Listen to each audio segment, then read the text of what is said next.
Okey, sekarang ni tepung yang kita dah siap uli, dia jadi seketui macam ni. Okay. Tengok. Nampak? Tepung tu dia akan jadi macam ni. Seketui macam ni. Nah, ini sekilo. Baik, sekarang ni apa yang kita nak buat? Lah ni kita mulakan jadikan dia dough lah. Jadikan dia sebiji-sebiji. Dalam sekilo biasanya boleh dapat dalam 20 biji ataupun 19, 18 biji. Tengok atas pada saiz. Baik, macam mana nak buat dough? Saya tunjuk macam mana cara nak buat dough dah. Sebelum tu kita standby sikit. Bismillahirrahmanirrahim. Letakkan baju tadi dekat bekas yang kita nak.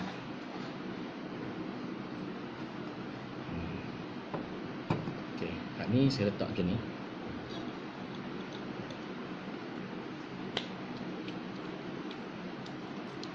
Dua tadi kan. Kalau ni cukup amat lah dulu. Bismillahirrahmanirrahim.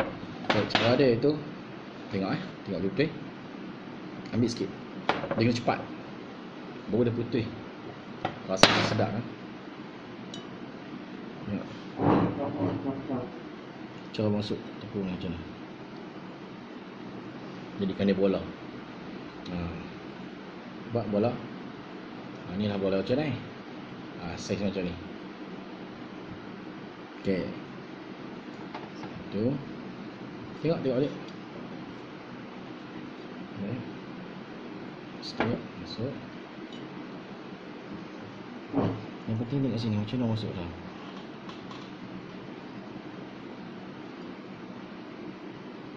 Baik, itu cara tengok ke depan kan. Saya tunjuk macam mana. Saya tunjuk kat belah belakang.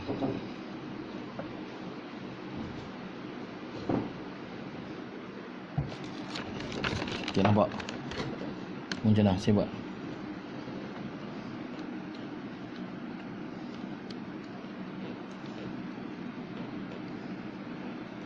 Tak. Okay, tunjuk lagi. Sikit.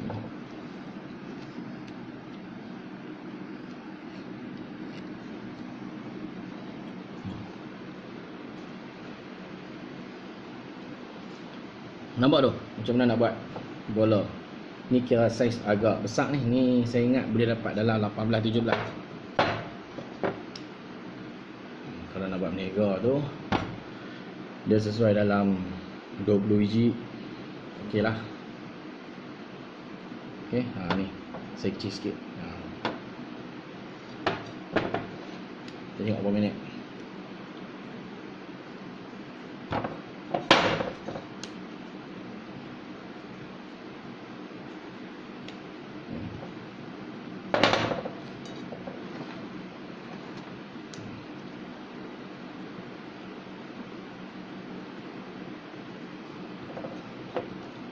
Inilah orang roti canai mengundi tepung, lepas tu buat bola.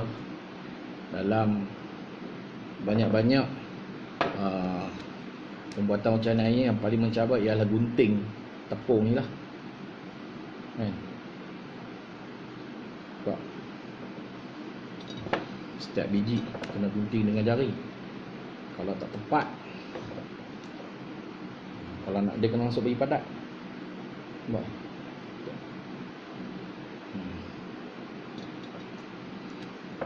Saat kita tengok dapat berapa biji. Macam ni tak payah gunting lah. Cukup. Kalau tak cukup kena gunting. Ni kena gunting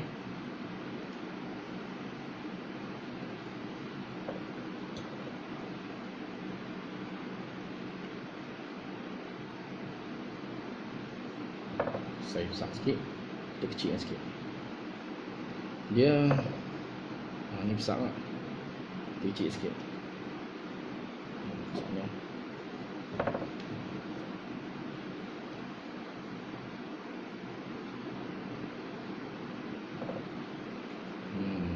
Comel.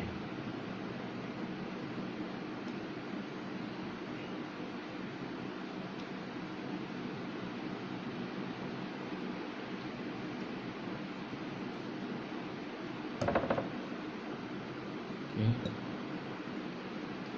11. Saya kira ada bagi.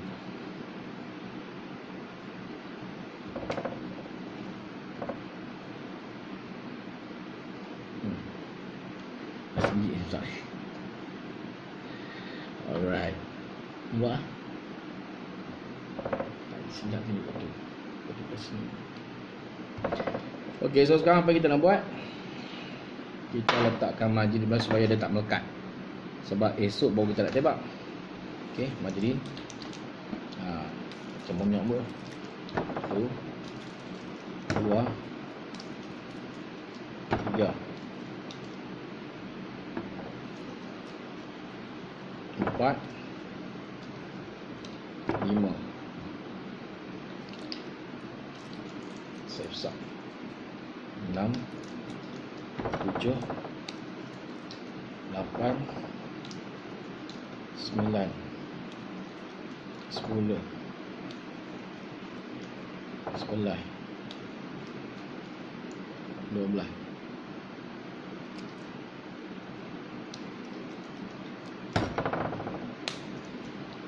1, 2, 3, 4, 5, 6, 7, 8, 9, 10, 11, 12, 13, 14. Oh, besar. 15 biji. Memang besar. 15, 16 biji. Dia elok dalam 18. Kalau besar sangat pun dalam 18 biji lah. Okey. Ni saiz lah. Baik. Esok tepung ni kita dah boleh tebak. Okey. Alright. Selamat mencuba. Esok kita tunjuk macam mana cara nak tebak roti cadai. Assalamualaikum.